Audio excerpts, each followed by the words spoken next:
الرحمن الرحيم الحمد لله الذي يؤمن الخائفين وينجي الصالحين ويرفع المستضعفين ويزع المستكبرين ويهلك ملوكا ويستخلف آخرين.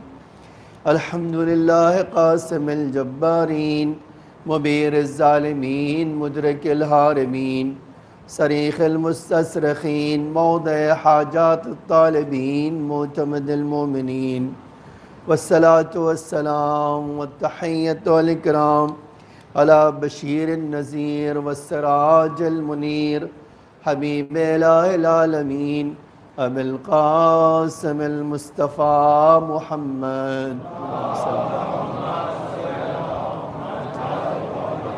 وعلى آله الطيبين الطاهرين المعصومين المظلومين الغر الميامين، لا سيما الإمام المبين بقية الله في الأرضين الحجة الثاني عشر الإمام المهدي المنتظر صلوات الله وسلامه عليه. أما بعد فقد قال علي عليه السلام في إحدى خطبته.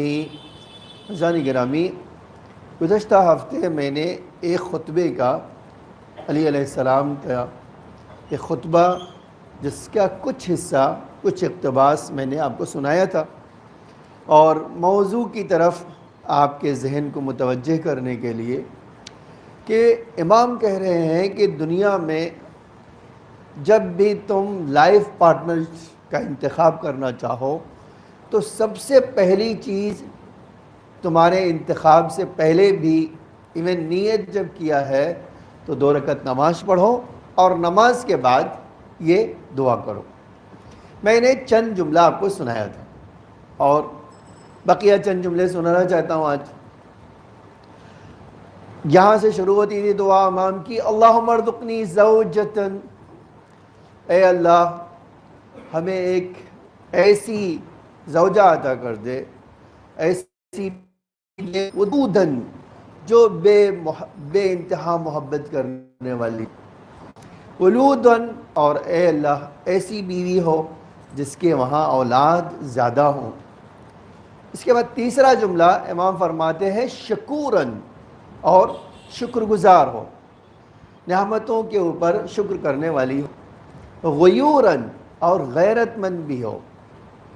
اور اس کے بعد والی صفت یہ ہے ان احسنت شکرت، اگر میں اس کے ساتھ اچھائی کروں تو میرا شکریہ ادا کرے. وَإِنْ أَسَأْتُ غَفَرَتْ، اور اگر میں برائی کروں، کوئی برائی کروں، تو امام کہہ رہے ہیں کہ اس وقت وَإِنْ أَسَأْتُ غَفَرَتْ، تو وہ معاف کر دے. اگر میں غلطی کروں تو اس کی طرف سے مجھے معافی مل جائے. اس کے بعد کا جملہ وَإِن ذَكَرْتُ اللَّهَ تَعَالَى عَانَتْ، اور جب میں اللہ کی یاد میں مصروف رہوں، جب اللہ کو یاد کروں تو وہ میری مدد کرے، اللہ کی یاد میں، اللہ کی عبادت میں وہ میری مددگار ہو. وَإِن نَسِيتُ، اور اگر میں اللہ کو بھول جاؤں، ذکرت، تو مجھے اللہ کی یاد دلا دے. اس کے بعد والا جملہ ہے کہ اگر میں اللہ کو بھول جاؤں تو مجھے یاد دلا دے. اس کے بعد وَإِنْ خَرَجْتُ مِنْ عِنْدَهَا حَفِظَتْ، اور جب میں گھر سے باہر جاؤں تو امانت دار ہو، میرے پیسے میری دولت کی بھی امانت دار ہو، اور اپنے وجود کے لیے بھی میری امانت دار ہو. اس کے بعد والا جملہ آپ ذرا سنیے کہ امام کیا چاہتے تھے. وَإِنْ دَخَلْتُ عَلَيْهَا سُرَّتْ، اور جب گھر میں جاؤں تو اس کے وجود سے خوشی حاصل ہو. اس کے بعد والا ایک اور جملہ وَإِنْ أَمَرْتُهَا أَطَاعَتْنِي، جب میں کسی چیز کا تقاضا کروں تو میری اطاعت کرے. اور اگر اس کو قسم دلاؤں، إِنْ أَقْسَمْتُ عَلَيْهَا، اگر میں اس کو قسم دلاؤں، أَكْبَرَتْ قَسَمِي، تو میری قسم کو پورا کرنے کی کوشش کرے. یہ جملہ جب میں نے پڑھا روایت کا تو اس کی تفسیر بہت زیادہ جو ہے اس جملے کی کہ میں غصے میں اگر قسم کھاؤں تو اس کے پاس اتنی برداشت ہو، اتنا صبر اور ہو اس کے پاس ہو، ہمت ہو کہ میری قسم کو پورا کر دے وہ۔ ہرگز آپ دیکھیں ہمارے وہاں قسم کھانا ویسے ہی بہت بڑی چیز سمجھی جاتی تھی، اور امام کہہ رہے ہیں کہ اگر غصے میں بیوی کے خلاف قسم کھا لو تو اس کے پاس اتنا حوصلہ ہو کہ آپ کی قسم کو پورا کر دے۔ یہ بہت، آپ جانتے ہیں کہ قسم کھانا اللہ کی نگاہوں میں کتنی عظیم شے کا نام ہے۔ میں اس کے بعد یہ جملہ کہہ کے بات مکمل کر لینا چاہتا ہوں اور کسی دوسری بات کی طرف جاتا ہوں۔ وَإِنْ غَضِبَتْ عَلَيْهَا، اگر میں اس پہ ناراض ہو جاؤں، ارضیتنی، وہ مجھے راضی کرے، خوش کرے۔ اس کے بعد آپ کا یہ جو دعا کا آخری فقرہ ہے امام کا، وہ کہتے ہیں یا ذا الجلال والاکرام، اے عزت اور شرف والے خدا، حبل ذالک، اے اللہ یہ ساری دعائیں میری قبول کر لے۔ فَإِنَّمَا أَسْلُكُهُ، اے اللہ میں تیرے راستے پہ چلنا چاہتا ہوں۔ وَآخِذُ وَلَا آخِذُ إِلَّا مَا مَنَنْتَ وَعَطَيْتَ، اور اے اللہ جو کچھ بھی مجھے ملے گا وہ تیرے احسان کی بنا پر اور تیرے فضل کی بنا پر۔ آپ اس چند فقرے جو دعا کے ہیں آپ نے سن لیا، اس سے آپ کو اندازہ ہو جانا چاہیے کہ ایک مومنہ زوجہ کا تصور کیا ہے۔ اب آپ یہ نہ کہیں مجھ سے کہ ایسے تو ڈھونڈنے نکلیں گے ہمیں ملے گی نہیں، انسان کا ہنر ہی ہے کہ ڈھونڈ لے اور پا جائے، ورنہ اگر خالی یہ تمنا ہو کہ میں ڈھونڈتا رہوں گا، ایسی چیز تو وجود میں نہیں آتی، تو امام یہ دعا نہ کرتے۔ دعا کرنا خود اس بات کی دلیل ہے کہ اس طرح کی چیز وجود میں آتی ہے۔ لیکن عزیزان گرامی، اسی سے ایک پہلو کی طرف جانا چاہتا ہوں، شادی کا تصور گناہ سے کیوں جوڑ دیا گیا ہے؟ آج آپ ایک سوال ہے واقعی، اگر شادی کا تصور آتا ہے اور امام نے یہ تصور ایک اچھی اور مومنہ بیوی کے لیے ارشاد فرما دیا، یہ تو دعا کا جملہ ہے، اور امام بہت ساری جگہوں پہ اس بات کی وضاحت کرتے ہیں۔ اب ایک سوال یہ ہے کہ یہ شادی کو جو اطاعت کا بہت بڑا مرتبہ ہے، جس سے انسان اس بلندی پر پہنچ جاتا ہے جس کا تصور اسلام نے اس مومن کے لیے کیا تھا، تو آج کیا وجہ ہے کہ یہ شادی ہمارے گناہوں کا مجموعہ بن جاتی ہے؟ اس کا جواب جانتے ہیں کیا ہے؟ اس کا جواب یہ ہے کہ ہم نے جو عبادت کا تصور تھا وہ کہیں نہ کہیں اس عبادت سے نکال کر گناہوں کے تصور میں بدل دیا۔ آپ آج کسی بھی شادی کا نام لے لیجئے اور کہہ دیجئے کہ اس میں کوئی حرام کام نہیں ہوا، تو میں تو انعام دینے کے لیے تیار ہوں۔ آپ یقین کریں کہ مجھ سے کہے کہ بہت بڑا انعام اگر کوئی کہے کہ ملنا چاہیے کس بات کا، تو میں سیدھے سے کہہ دوں بھئی ایک طریقہ یہ ہے کہ ایک شادی کر لو جس میں کوئی گناہ نہ ہو۔ لیکن افسوس یہ ہے کہ ایسی شادیوں کا وجود دھیرے دھیرے ختم ہو رہا ہے یا ختم ہو گیا ہے۔ عزیزان گرامی، اسی سے ایک اور موضوع کی طرف آج میں جانا چاہتا ہوں، اور وہ بات آگے نہیں کرنا چاہتا ہوں کہ کیا طریقہ اسلام نے بتایا خوشی منانے کا، ایون شادی میں خوشی منانے کا کیا طریقہ بنایا؟ آیا وہ طریقہ ہم فالو کرتے ہیں، یا ہم دوسرے لفظ میں بدل کے کہہ دیں کیا ہماری شادیاں اسلامی ہیں اور ہم اسلامی ہیں یا نہیں ہیں؟ تو میں چیلنج کیا کہہ سکتا ہوں کہ آج کے زمانے میں کوئی شادی اسلامی نہیں ہو رہی ہے، سب کے سب کیا ہو رہی ہے؟ ہم غیر اسلامی کی طرف جا رہے ہیں۔ ہم نے شادی کو رسم و رواج کا ایک مجموعہ بنا لیا ہے، اس سے باہر نکلنا نہیں چاہتے، اور یہی وجہ ہے کہ آج ہماری سوسائٹی میں نہیں ساری دنیا میں شادی کرنا سب سے مشکل کام ہے۔ سب سے آسان کام کیا ہے؟ کسی کو لوٹ لینا، لیکن اسی کے برخلاف ایک واقعی شادی کرنا جو اسلامی طریقہ ہو وہ اتنا ہی دشوار ہے۔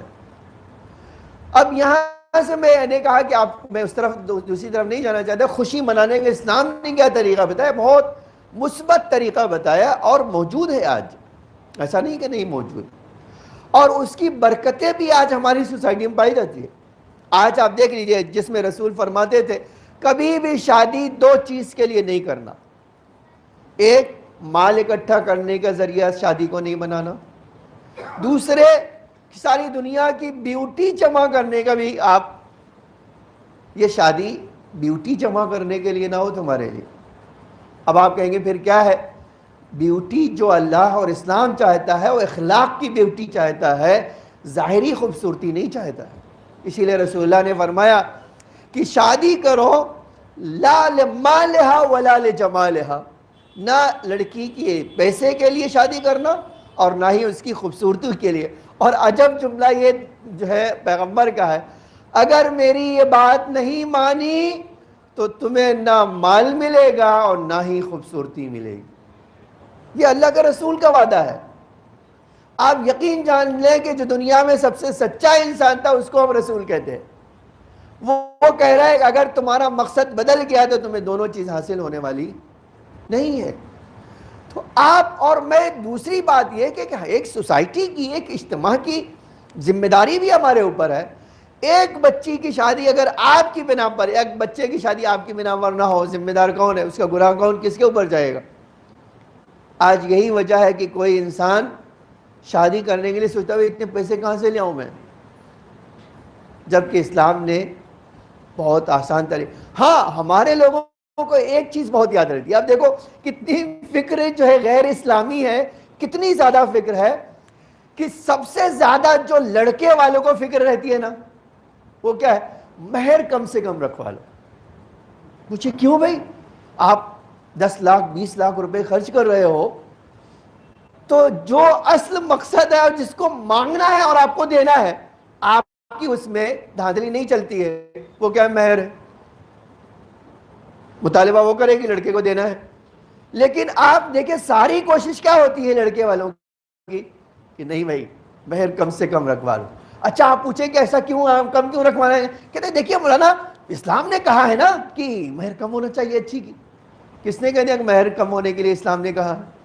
اسی قرآن میں آپ پڑھ لیجئے، قرآن میں آیا ہے کہ اگر ان آتیتموہن، اگر تم میں سے کوئی ایک بورے میں بھر کے سونا اپنی بیوی کو مہر میں دینا چاہتا ہے تو کوئی مسئلہ نہیں ہے کوئی یہاں کوئی ایک آدمی ہے جو بتا دے مجھے کہ میں نے اپنی بیوی کو مہر میں سونا دیا ہے اور وہ بھی بورے میں بھر کے دیا ہے؟ تو اسلامی طریقہ نہیں ہے۔ اسلام کہتا ہے کہ صرف مہر کے لیے شادی نہ رکے، اسی لیے اگر کسی کو طاقت نہیں ہے تو کم سے کم بھی ہو سکتی ہے۔ ہمارے سارے اماموں نے، پیغمبر سے لے کے 14 معصوم نے ایک ہی مہر دیا۔ یہ عجب نہیں ہے؟ رسول اللہ نے شروع کیا تھا، ہر ایک امام نے اس سنت کو فالو کیا، اسی کو مہر سنت کہتے ہیں۔ آج وہی مہر سنت کسی سے کہیے کہ بھئی مہر سنت آپ دے دیجئے تو کہتے ہیں مہر سنت کتنا ہوتا ہے مولانا؟ ایک صاحب نے سوچا ہوگا کہ شاید مہر سنت بہت کم ہے، کہا اچھا وہ رکھ دیجئے۔ میں نے ان سے کہا کہ بھئی کم سے کم 55,000 ہوتا ہے آج کے زمانے میں۔ کہتے اتنا ہوتا ہے، ہمیں تو پتہ ہی نہیں تھا۔ تو کیا کریں؟ کہتے 14,000 رکھ لیجئے۔ تو کہتے 14,000 کیوں رکھ لیں بھائی، یہ بھی بتا دو۔ تو کہتے 14,000 عدد معتبر ہے نا، تو 1,24,000 بھی تو نبی آئے ہیں، وہ معتبر نہیں لگتی تمہیں؟ 313 تو امام زمان صاحب کے صحابہ ہوں گے، تو 3,13,000 رکھ لو، یہ بھی تو ہو سکتا ہے۔ لیکن ساری مردانگی جانتے ہیں کیا ہوگی؟ بس اسی میں ہوگی۔ لیکن شان شوکت کو کرنا ہو، ایک صاحب جو ہے آپ دیکھیے کتنی بدنصیبی ہے ہمارے وہاں، جو اسلام نے ایک دم سمپل طریقہ بتایا شادی کا۔ کہیں بھی ہمارے وہاں یہ نہیں ہے کہ آپ بہترین جوڑا بنا لیجئے 50,000 روپے کا ایک بار پہننے کے لیے، ہے کہیں؟ کوئی ہمیں بتا دے کون سا اسلامی طریقہ، یہ بتا دیجئے۔ حتیٰ آج اگر آپ دیکھنا تو ایک مسئلے کی طرف ذکر کرنا چاہتا ہوں، آپ اندازہ کر سکتے ہو۔ ہمارے وہاں تمام فقہا کہتے ہیں کہ اگر کسی آدمی نے اپنی حیثیت سے بڑھ کر کوئی کپڑا سلا لیا، ضرورت کا بھی ہوگا تو خمس دینا پڑے گا، اس پہ خمس معاف نہیں ہے۔ مجھے کیوں؟ کہتے اس لیے تمہاری طاقت سے زیادہ بنا لیا، تم نے اسراف کیا ہے۔ اسراف میں کوئی معافی نہیں ہے، اسی کے برخلاف بھی ہے۔ اگر کوئی کنجوسی کر لے، کہتے بھائی میں تو کپڑے سلاؤں گا ہی نہیں، پیسے بچاؤں گا. اسلام کہتا ہے کہ تم نے نہیں سلائے تو تم ہی بھگتو, خمس جو پیسے بچے وہ دے دو کپڑے کے. یہ کیا چیز ہے؟ یہ اسلام ہمیں جینے کا سلیقہ سکھاتا ہے. عزیزان گرامی, اپنے آپ اور میں ذمہ دار بنے. اپنی کسی حرکت سے ہم اپنی بچوں کی شادیوں میں, اپنی بچیوں کی شادیوں کو اس طرح نہ بنا دیں کہ اسلام سے خارج ہو جائے اور دوسرے کسی اور کے لیے مشکل کا سبب بن جائے. آپ سورہ حجرات پڑھیے. سورہ حجرات میں عجب جملہ ہے قرآن کا کہ کوئی ایسا کام نہ کرنا کہ تمہاری جہالت کی بنا پر کسی کو نقصان پہنچ جائے. تمہاری جہالت کی بنا پر, ہماری جہالت کی بنا پر کسی کو نقصان نہ پہنچے, یہ تم کوشش کرو. جبکہ ہماری کوشش کیا ہوتی ہے؟ ہماری کوشش ہوتی ہے کہ ہم اپنے آپ کو دیکھنے والے ہیں, ہماری سوسائٹی کے متعلق کوئی ذمہ داری نہیں. ایسا نہیں ہے میرے بھائی, ہر آدمی کی سوسائٹی کے متعلق ایک ذمہ داری ہوتی ہے. تو انشاءاللہ ہم اپنی شادیوں کو اسلامی بنائیں اور اس طرح بنائیں جیسے امام چاہتے ہو. اب دیکھو کتنی عجب خصوصیات خدا سے مانگتے ہیں. یہ بھی ایک مسئلہ ہے کہ آج تو شاید کوئی مومن یہ تمنا اپنے دل میں بھی نہ کرے کہ مجھے ایسی مل جائے, جبکہ امام چاہتے ہیں کیا کہ شادی تمہیں اللہ کی بندگی میں اطاعت, اللہ کی عبادت میں اضافے کا سبب ہو, اللہ کی عبادت سے دوری کا سبب نہ ہو. یہی میں اس بات کو خطبے کو روکتا ہوں. ہم نیکسٹ خطبے میں جائیں گے, ہمیں آج ایک اور موضوع کے بارے میں بات کرنا ہے. بسم اللہ الرحمن الرحیم. قل هو اللہ احد اللہ الصمد لم یلد ولم یولد ولم یکن له کفوا احد.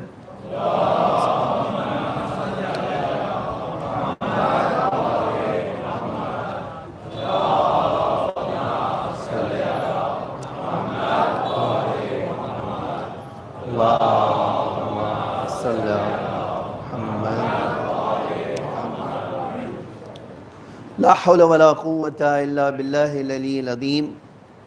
أعوذ بالله السميع العليم من الشيطان الرجيم. بسم الله الرحمن الرحيم. الحمد لله الذي هدانا لهذا وما كنا لنهتدي لولا أن هدانا الله. لقد جاءت رسل ربنا بالحق والصلاة والسلام والتحية والإكرام على بشير النذير والسراج المنير حبیب الہ العالمین ابی القاسم المصطفیٰ محمد.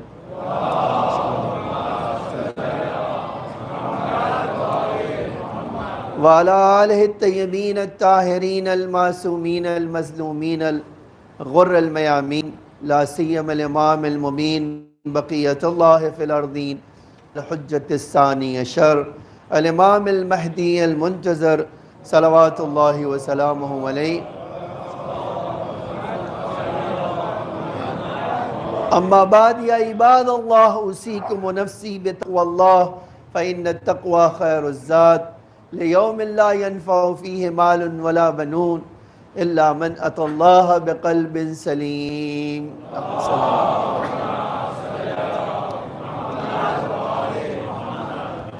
میں اس دوسرے خطبے میں اس بارے میں بات کرنا چاہتا ہوں, اور سورہ یوسف کی 67 نمبر کی آیت, لا تدخلوا من باب واحد وادخلوا من ابواب متفرقہ.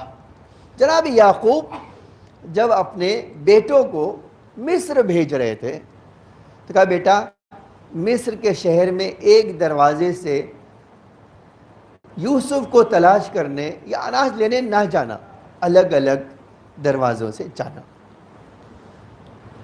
اب ایک نبی ہے, اس کا ایک ویژن ہے. یہ ویژن جو ہے آج اگر ہم اس کو انٹرپریٹ کرنا چاہیں اس آیت کو, ہمارے جو جوان ہیں, جیسے الفاظ بدل کہہ سکے جناب یعقوب کے 10 یوسف جب مصر گئے تو ان کا ایک دروازے سے نہیں جانا. شاید اس سے ایک نتیجہ یہ لے سکتے تھے کہ ہر آدمی اگر ایک دروازے سے جائے گا تو حسد کا سبب بنے گا, یعنی سارے بچے ایک ساتھ جائیں گے تو شاید لوگوں کی نظروں میں آ جائیں گے اور شاید کوئی بری نیت ان کے بارے میں کر لے. تو اگر کلی طور پہ کہیں تو کہہ سکتے ہیں کہ بھئی جناب یعقوب ان کو دنیا کی مصیبت آصیب سے پریشانیوں سے بچانے کے لیے انہوں نے ایک سجیشن دیا. بس اسی آیت کو آج ہمارے پاس بھی یہی بالکل حالات ہو گئے ہیں کہ ہر بچہ ہمارا جوان کیا ہو رہا ہے, ایک سوشل سائٹس پر جاتا ہے جس کو ہم شبکہ مجازی بھی کہتے ہیں, سوشل میڈیا بھی کہتے ہیں. آج اسی طرح کی, اس سے بحث نہیں ہے کہ آج تو کتنے ایپس آ گئے ہیں سوشل میڈیا کے, شاید گننا بھی آسان نہ ہو, روز ایک نئی چیز. اچھا ہر جگہ پر, اس کی ایک مثال آپ کو جو ہے, ہر جگہ پر کیا نبی بیٹھے ہوئے مشورہ دینے کے لیے, یا ایپس کنٹرول کرنے والے سارے دیندار لوگ ہیں, مسلمان ہیں, مومن ہیں, صحیح فکر رکھنے والے ہیں, آپ کو نجات دینا چاہتے ہیں, آپ کو کامیاب بنانا چاہتے ہیں, اس طرح کے لوگ ہیں؟ میں قسم کھا سکتا ہوں یہاں شرعی طور پر جتنی ایپس, جتنی میڈیا پلیٹ فارم ہے سوشل میڈیا کی, کسی ایک کا مقصد یہ نہیں ہے کہ ایک اچھا انسان بن جائے, کسی ایک کا مقصد نہیں. آج جس سائٹس کا نام لیجئے نا آپ, وہاں آپ کو سوائے بڑے بڑے شیطان بیٹھے دکھائی دیں, کوئی اچھا انسان دکھائی نہیں دے. اور اس سے بڑی کیا مثال ہو سکتی ہے کہ ان سائٹس پر جو سب سے زیادہ جو ہے لوگ دکھائی دے رہے ہیں وہ کیا ہے, برہنہ عورتیں. آپ دیکھ سکتے ہیں بڑی آسانی سے. اب ایسے میں اگر ہم اپنے جوان کو بچانا چاہیں تو کیا کریں؟ ہے نا ایک سوال کہ بھئی اپنے جوان کو بچانا ہے, ہمیں, ہماری ذمہ داری ہے ان کو بچانا. اگر ہم نے نہیں بچایا ان کو تو ذمہ دار کون ہوگا, کون اس کو جواب دے گا؟ اب اس کی ایک مثال جانتے ہیں, اگر بڑی آسانی سی مثال, کہ ایک آج اس کی بالکل اسی طرح کی مثال ہے کہ آپ روڈ پہ چلے جائیے اور روڈ کے کنارے دیوار لگی ہو, دیوار ہے, اور دیوار کے اوپر ہر ایک کو اجازت ہے کیا کر لے, اپنا پوسٹر چپکا دے. آپ بھی چپکا سکتے ہیں, اور اگر آپ نے نہیں چپکایا تو کیا ہوگا, کوئی نہ کوئی آ کر لگا ہی دے گا. آج ہم تو دیکھتے ہیں کہ پوسٹر چپکانا منع ہے یہ لکھتے ہیں, اس کے باوجود چپکایا جاتا ہے نا. تو سوشل میڈیا ایک ایسی چیز ہے کہ ایک پلیٹ فارم ہے جہاں ہر آدمی چاہتا ہے کچھ لے کر وہاں بیٹھا ہوا ہے. ٹھیک ہے, اب آپ کی ذمہ داری کیا ہے, میری ذمہ داری کیا ہے؟ میری ذمہ داری ہے کہ میں سوشل میڈیا پہ جاؤں تو سب سے بڑی ذمہ داری میری یہ ہے کہ میں سچ اور حقیقی بات کہوں, ایک صحیح تصویر رکھوں. ٹھیک ہے, لیکن بہت مصیبت کا مسئلہ ہے, ایک چیز جو ہے, جس سوشل سائٹس پہ جائیے آپ, خاص طور سے خبریں والی جو میڈیا والے ہیں وہ اور زیادہ بہتر جانتے ہیں, وہ کیا ہے, اجتماعی نہیں بھی ہیں تو کیا کرتی ہیں, ایک سیدھا سا ان کا کام ہے یہ کہ جھوٹ پھیلانا. عجیب یہ بات ہے کہ آج شاید دنیا میں کسی زمانے میں اتنا جھوٹ بولا نہیں جاتا تھا جتنا آج بولا جاتا ہے, لکھا جاتا ہے. اور ہمارے لوگ کیا کہتے ہیں, بھائی میں نے تو بہت سارے سائٹس پر یہ لکھا ہوا دیکھا ہے, تو کیا ہر سائٹس پر ایک بات لکھا ہوا دیکھا جانا اس بات کی دلیل ہے کہ وہ صحیح ہے؟ جبکہ قرآن ایک بات کہتا ہے, میں یہ قرآن کی آیت سنانا چاہتا ہوں, آپ دیکھو کتنی عجب بات ہے. قرآن کہتا ہے ان جاءکم فاسق بنبأ فتبینوا, اے مومنو جب تمہیں کوئی ایسی خبر مومن کے علاوہ کوئی دے دے, حتیٰ مومن بھی اگر گنہگار دے دے, تو تمہارا کام کیا ہے کہ تم اس کی تحقیق کرو, بغیر تحقیق کے ریئیکشن نہیں دینا. پھر آگے کا جملہ وہی ہے, کہیں ایسا نہ ہو کہ تمہاری جہالت کی بنا پر کوئی اور مصیبت میں گرفتار ہو جائے. آج جانتے ہیں کیا ہو رہا ہے, یہی بالکل ہو رہا ہے کہ جتنے بھی گروپ میں, بلکہ اب یہ شاید کہنا صحیح ہو کہ آج 99% مومنین, دوسرے کو چھوڑ دیجئے, مومنین یہ کام کر رہے ہیں, فارورڈ کرنا بڑا عجب ان کو اچھا لگتا ہے, روز کچھ نہ کچھ فارورڈ کر رہے ہیں, اور ایک دو کو نہیں بھیج رہے, 50 کو بھیج رہے. سوال یہ ہے, جو بھیج رہے ہو آپ کو یقین ہے یہ صحیح ہے؟ اگر صحیح نہیں ہے تو آپ جھوٹ پھیلانے میں گنہگار نہیں ہو؟ یہ تو عجیب مصیبت ہو گئی ہے. اور یہی چیز ہم اپنے بچوں کو کیسے سکھائیں گے جب خود وہی کام کر رہے ہیں؟ کیونکہ جھوٹ سے پرہیز کرنا ہے آپ کو، اور جھوٹ سے حتیٰ اگر آپ کو ڈاؤٹ بھی ہے تو آپ نہیں کر سکتے ہو، تو پھر کیسے کسی کو بھیج رہے ہو؟ اچھا آپ نے بھیجا اور اس سے یقین کر لیا، اس پر عمل بھی کیا، تو ذمہ دار کون؟ آپ ہو گے ذمہ دار. اسی لیے آج ضرورت ہے کہ جب ہم سوشل سائٹس استعمال کریں تو پہلے جانیں کہ اسلامی طریقہ کیا ہے، ہم ان کو بتائیں، ہم ان سے سیکھیں. ایک تصویر آج بڑی آسان ہو گیا، ایک تصویر بھیجنا کسی کو، ایک میسج، وائس میسج بھیجنا، ٹیکسٹ میسج بھیجنا بہت آسان ہو گیا. کیا آپ کو حق ہے کہ کسی کو بھی وائس میسج کسی کا فارورڈ کر دیں، جب کہ آپ نے نہیں چیک کیا کہ حق کتنا ہے، اس میں سچائی کتنی ہے، فیکٹ کتنا ہے اور جھوٹ کتنا ہے؟ آپ جانتے ہیں شرعاً یہ حرام کام ہے. میں کئی بار کہہ چکا ہوں، آج بھی کہہ رہا ہوں، جو لوگ سوشل میڈیا کے پلیٹ فارم پہ بیٹھے ہوئے ہیں انہیں پہلے سیکھنا چاہیے کہ اسلامی لاز کیا ہے کہ ہم اس پہ بیٹھ کے کام کر رہے ہیں. ایسا نہ ہو کہ آپ سوچ رہے ہیں بڑے ایمان کا کام کر رہا ہوں اور آپ 100% شیطان کے راستے پہ چل رہے ہوں. عزیزان گرامی، یہ زمانہ جب اسلام لوگ لینا چاہتے ہیں، لیکن کہاں سے لینا چاہتے ہیں؟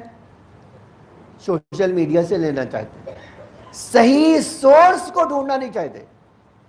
ایسے وقت میں ایک مومن کی ذمہ داری ہے کہ سوشل میڈیا پر بیٹھ کر صحیح فیکٹ بتائے لوگوں کو. اگر آپ کو شوق ہے آپ کیجئے، لیکن کیا کیجئے، پھر آپ ایسی چیز بھیجئے جس کو سچائی پر مبنی ہو، حقیقت پر مبنی ہو، شائعات نہ ہو، کسی کی بدنامی کا سبب نہ بنے، کسی کو رسوا کرنے کا سبب نہ بنے، کسی کی تباہی کا سبب نہ بنے، کسی کی بربادی کا سبب نہ بنے. اور آج ایسا ہو رہا ہے کہ آپ کے ایک وائس نوٹ سے پوری حکومتیں بدل جاتی ہیں. آج آپ دیکھ لیجئے دنیا میں جو سب سے بڑے میڈیا ہاؤس ہیں ان کا کام ہی یہ ہے، آج جنگ لڑنا دوسری طریقے کی ہے.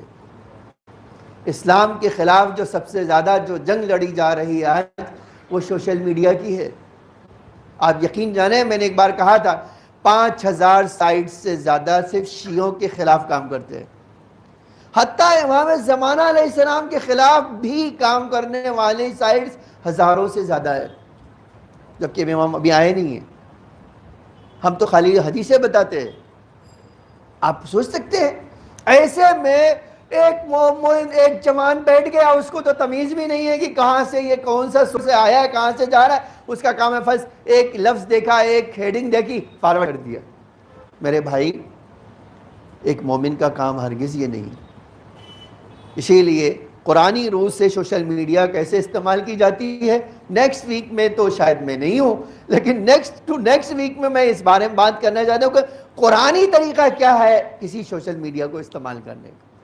قرآن ہمیں کون سی ہدایت دیتا ہے، قرآن ہم سے کیا چاہتا ہے. عزیزان گرامی، اور ایسے وقت میں آپ ہمیشہ اللہ کو نہ بھولیں. کوئی دن ایسا نہ گزرے جس میں اللہ سے مدد نہ مانگے کہ اللہ تو ہمیں گمراہی سے بچا سکتا ہے، تو ہی ہمیں اس برائی سے بچا سکتا ہے، تو ہی ہمیں اس گناہ سے دور کر سکتا ہے. عزیزان گرامی، آج وہ حدیث بالکل 100% سچ ہو رہی ہے جس میں اللہ کا رسول فرماتا ہے ایک زمانہ ایسا آئے گا کہ لوگ صبح میں ایمان لے کر اٹھیں گے، گھر سے باہر نکلیں گے، جب پلٹ کر آئیں گے تو بے ایمان ہوں گے اور انہیں پتہ بھی نہیں ہوگا کہ وہ بے ایمان ہو چکے. یہ ایک خطرناک کام ہے، یہ خطرناک چیز ہے. اسی لیے ضرورت ہے کہ اپنے ہر حرکت پہ نظر رکھیں اور اپنے ساتھ اپنے جوانوں پر، اپنے بچوں پہ گہری نظر رکھیں. کس سے مل رہے ہیں، کس کے ساتھ اٹھ بیٹھ رہے ہیں، کون سی سوشل میڈیا یوز کر رہے ہیں، اس میں کون ان کو ٹریپ کرنے والا ہے اور کون ان کی ہدایت کرنے والا ہے. گہری نظر رکھیں. اولاد ہونا ایک نعمت ہے، اس کی صحیح پرورش کرنا اس سے بڑی نعمت ہے. اللہ انشاءاللہ مجھے اور آپ کو اور ہماری قوم کو، ہمارے جوانوں کو اس دنیا، اس زمانے کی آفتوں سے محفوظ فرمائے. اللہم صلی علی محمد و آل محمد. اللهم صل على محمد عبدك ورسولك وأمينك وصفيك وحل الكرامة من خلقك أبو القاسم المصطفى محمد.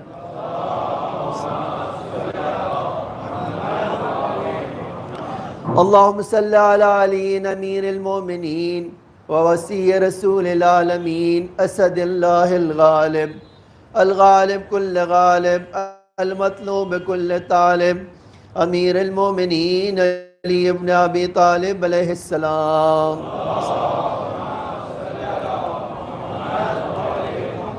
اللهم صل على صديقة الطاهرة فاطمة سيدة نساء العالمين.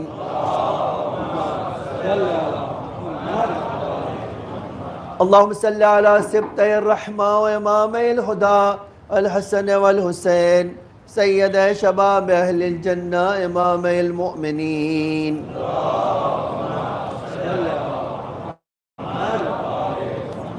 اللهم صل على علي بن الحسين ومحمد بن علي وجعفر بن محمد وموسى بن جعفر وعلي بن موسى ومحمد بن علي وعلي بن محمد والحسن بن علي أئمة المؤمنين. اللهم صل على ولي أمرك القائم المؤمل والعدل المنتظر إمام المؤمنين.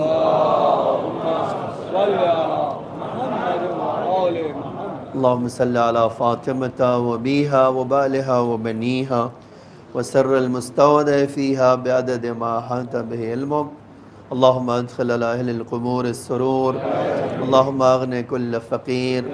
اللهم اشبع كل جائع. اللهم اكسو كل عريان. اللهم اقض دين كل مدين. اللهم فرج عن كل مكروب. اللهم رد كل غريب. اللهم فك كل أسير. اللهم أصلح كل فاسد من أمور المسلمين. اللهم اشف كل مريض. اللهم سد فقرنا بغناك. اللهم غير سوء حالنا بحسن حالك. اللهم اقض عنا الدين واغننا من الفقر انك على كل شيء قدیر. اے اللہ ہمارے مولا ہمارے آقا کے ظہور عجیل فرما. زمین کو آقا کے ظہور کے لیے آمادہ فرما. ہم سب کو آقا کی خدمت گزاروں میں قرار فرما.